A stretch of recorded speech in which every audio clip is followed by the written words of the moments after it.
Hello guys, welcome to business park. General గా lawyer దగ్గర black money చూస్తుంటాం, government officials దగ్గర బ్లాక్ మనీ చూస్తుంటాం, పోలీసుల దగ్గర బ్లాక్ మనీ చూస్తుంటాం. కానీ ఒక జడ్జి దగ్గర బ్లాక్ మనీ చూసారా ఎప్పుడైనా మీరు? ఇలాంటి సంఘటన ఎప్పుడైనా మీరు విన్నారా? ఒక జడ్జి దగ్గర బ్లాక్ మనీ దొరికింది అని చెప్పేసి మీరు ఇప్పటి వరకు ఎప్పుడైనా విన్నారా? అదే జరిగింది ఇప్పుడు. ఢిల్లీ హైకోర్టు జడ్జి అయిన యశ్వంత్ వర్మ మొన్న మార్చి 14 రోజు అతని ఇంట్లో ఫైర్ యాక్సిడెంట్ అవ్వడం వల్ల ఫైర్ డిపార్ట్మెంట్ వచ్చి ఫైర్ ఆడుతున్నప్పుడు వాళ్ళకి కొన్ని మూటలు కనిపించే దాంట్లో డబ్బు ఉంది. ఈ వీడియోలో మీరు క్లియర్ గా చూడొచ్చు.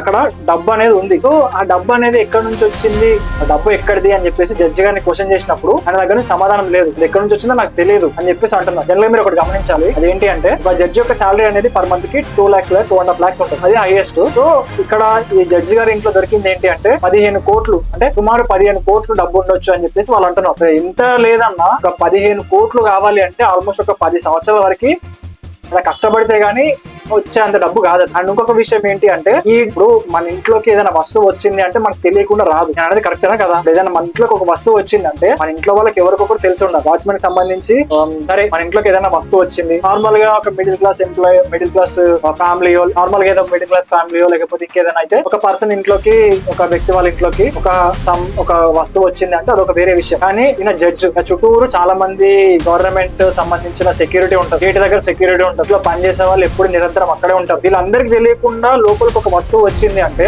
అది చాలా హాస్యాస్పదంగా అనిపిస్తుంది. దాన్ని మళ్ళీ జడ్జి గారు నాకు తెలియదు అనడం ఇంకా హాస్యాస్పదంగా ఉంది. ఎందుకు అంటున్నా అంటే ఒక హయ్యర్ పొజిషన్ లో ఉండే వ్యక్తి, ఒక హయ్యర్ పొజిషన్ లో ఉండే ఒక పర్సన్ కి గవర్నమెంట్ అనేది ఒక మంచి ఇల్లు, పెద్ద ఇల్లు ఉంటది, దాని చుట్టూ మంచి సెక్యూరిటీ ప్రొవైడ్ చేస్తారు. జనరల్ గా ఆ సెక్యూరిటీని దాటి లేకపోతే ఆ పని మనుషుల్ని, అక్కడ ఉండే అఫీషియల్స్ ని, లేదు అంటే ఆయనకున్న సెక్యూరిటీని దాటి లోపలికి ఎవరు రారు. కానీ ఒక వస్తువు లోపలికి వచ్చింది అంటే ఖచ్చితంగా నాకు తెలిసి ఉండాలి. అంటే జడ్జి లాంటి వారు అంటే ఈ యూపీఐ లేకపోతే డిజిటల్ మనీ ప్రపోజ్ చేసినప్పుడు డిజిటల్ మనీ ఉండడం ద్వారా, ఆన్లైన్ ట్రాన్సాక్షన్స్ ఉండడం ద్వారా బ్లాక్ మనీ తగ్గుతుంది అని చెప్పేసి చెప్పిన వాళ్ళు నా ప్రముఖుడు. కానీ ఇప్పుడు ఆయన దగ్గరే, ఆయన ఇంట్లోనే ఈ డబ్బంతా దొరకడం అనేది చాలా విచారకరంగా ఉంది. అండ్ ఇంకొకటి ఏంటి అంటే జడ్జి ఇంట్లో ఇవన్నీ దొరకడం అనేది ఇంకా కొత్తగా ఉంది, నమ్మశక్యంగా లేదు. ఎందుకంటే జనరల్ గా లాయర్స్ డబ్బు తీసుకుంటారని తెలుసు, పోలీసు వాళ్ళు కొంతమంది డబ్బు తీసుకుంటారని తెలుసు, కానీ జడ్జి డబ్బు తీసుకుంటారని చెప్పేసి మనం ఇంతవరకు ఒక్క కేసు చూడలేదు, ఒక్క విషయంలో కూడా మనకు వినలేదు. ఒక అతుల్ సుభాష్ కేసులో మాత్రం జడ్జి 5 lakhs అడిగింది అని చెప్పేసి రూమర్ అయితే వచ్చింది. అది ఎంతవరకు నిజమని నాకు కూడా తెలియదు. కాకపోతే రూమర్ వచ్చింది కాబట్టి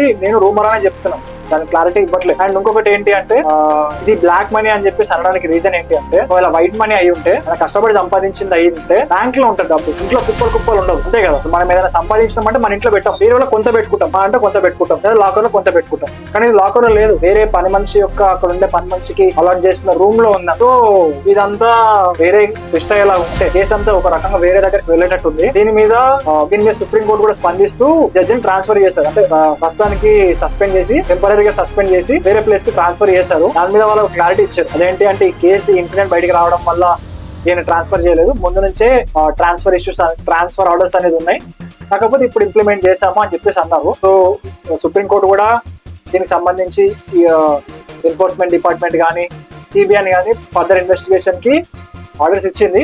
దాని మీద ఇన్వెస్టిగేషన్ జరుగుతుంది, ఏంటి అన్నది తెలుస్తుంది. నెక్స్ట్ అసలు ఏం జరిగింది అన్న విషయాలు క్లియర్ గా బయటకు వచ్చే అవకాశాలు అయితే ఉన్నాయి. కాకపోతే ఇక్కడ సుప్రీంకోర్టు ఇన్వాల్వ్మెంట్ తీసుకోవడానికి రీజన్ ఏంటి అంటే ఒక జడ్జి దగ్గర అమౌంట్ దొరికింది అంటే రేపు ఒక మిడిల్ క్లాస్ వ్యక్తి లేకపోతే ఎవరైనా సరే జడ్జి దగ్గరకు వెళ్ళి లేకపోతే కోర్టుకు వెళ్ళి న్యాయం కావాలి అనుకున్నప్పుడు ఒక జడ్జి అమ్ముడు పోయి ఉంటే మాత్రం న్యాయం జరగదు కదా. సో దాని విషయంలో ప్రజలకి న్యాయ వ్యవస్థ మీద ఉన్న నమ్మకం పోతుంది అని చెప్పేసి సుప్రీంకోర్టు కూడా ఇనిషియేట్ తీసుకొని దాని మీద ఎంక్వైరీ అనేది స్టార్ట్ చేసింది. ఆ ఎంక్వైరీ కరెక్ట్ గా జరిగి ఎవరికైనా సరే చట్టం అనేది లేదా మనకుండే చట్టాలు ఎవరికి ఫేవర్ గా ఉండవు అని చెప్పేసి తీర్పు అనేది వస్తుంది అని చెప్పేసి నేను అనుకుంటున్నాను. అన్నది కూడా కరెక్టే అనుకోని నేను అనుకుంటున్నాను. ఆయన అన్నది కూడా కరెక్ట్ అయ్యి ఉండొచ్చు.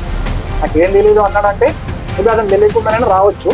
కాకపోతే నాకు గవర్నమెంట్ అఫీషియల్, ఒక హయ్యర్ పొజిషన్ ఉండే వ్యక్తి అతని ఇంట్లోకి ఏం వచ్చింది, ఏం వెళ్తుంది అన్నది ప్రతి CCTV ఫుటేజ్ లో రికార్డ్ అయి ఉంటుంది. కాకపోతే ఈ విషయం బయటకు రావడానికి రీజన్ ఏంటి అంటే మార్చి 14 రోజు ఆ జడ్జి గారి ఇంట్లో ఫైర్ యాక్సిడెంట్ అవ్వడం వల్ల ఫైర్ డిపార్ట్మెంట్ నుంచి ఫైర్ ఆడుతున్నప్పుడు ఈ వీడియో అనేది బయటకు వచ్చింది. ఇక్కడ ఇంకొక విషయం ఏంటి అంటే ఫస్ట్ ఫైర్ డిపార్ట్మెంట్ వాళ్ళు మాకు డబ్బు కనిపించింది అని చెప్పేసి వాళ్ళు చెప్పారు. దాని తర్వాత కొద్దిసేపటికి మళ్ళీ డబ్బు కనిపించలేదు, మాకు ఏం కనిపించలేదు, మళ్ళీ వాళ్ళే స్టేట్మెంట్ ఇచ్చారు. దాని తర్వాత మీడియా మొత్తం గట్టిగా అడగడం వల్ల కనిపించలేదు అని చెప్పేసి ఎవరు చెప్పారు మీకు అని చెప్పేసి వాళ్ళే అన్నారు. ఆ కనిపించలేదు అని చెప్పేసి ఎవరు అన్నారు అని చెప్పేసి అది తిరిగి మీడియానే క్వశ్చన్ చేశారు. అంటే ఇక్కడ మనకు క్లియర్ గా అర్థమవుతుంది ఏంటి అంటే ఈ సిచ్యువేషన్ లో, ఈ కేసులో ఖచ్చితంగా ఎవరో ఇన్వాల్వ్మెంట్ అయితే ఉంది. దాని వల్ల ఫైర్ డిపార్ట్మెంట్ వాళ్ళు భయపడి ఉండొచ్చు, లేదా ప్రెజర్ కి వాళ్ళు ఏదైనా లోన్ అయి ఉండొచ్చు. సో ఫస్ట్ దొరికిందని చెప్పిన తర్వాత మళ్ళీ దొరకలేదని చెప్పడానికి ఏదో ఒక రీజన్ అయితే ఉండాలి. మళ్ళీ మీడియా దీన్ని అంతా కవర్ చేసిన తర్వాత అది దొరికిందని చెప్పేసి దీన్ని బయటకు తీసుకొచ్చారు. సో ఈ విషయం పైన మీ అభిప్రాయం ఏంటి? సో ఈ విషయం పైన మీరేమనుకుంటున్నారు? లాయర్ దగ్గర చూసాం, పోలీసుల దగ్గర చూసాం, గవర్నమెంట్ ఆఫీసర్స్ దగ్గర చూసాం. మన ఒక జడ్జి దగ్గర ఇట్లాంటి బ్లాక్ మనీ దొరకడం అనేది కరెక్ట్ కాదు. ఎందుకంటే న్యాయం జరిగించే ఒక వ్యక్తి దగ్గర ఇలాంటి బ్లాక్ మనీ ఉండడం అనేది తీర్చుకోలేని విషయమే. సో దీనిపైన మీ అభిప్రాయం ఏంటి అది కింద కామెంట్ లో చెప్పండి. అండ్ మీకు ఒకవేళ వీడియో కనుక ఇన్ఫర్మేటివ్ అనిపిస్తే వీడియో లైక్ చేయండి అండ్ ఛానల్ సబ్స్క్రైబ్ చేసుకోవడం మర్చిపోకండి.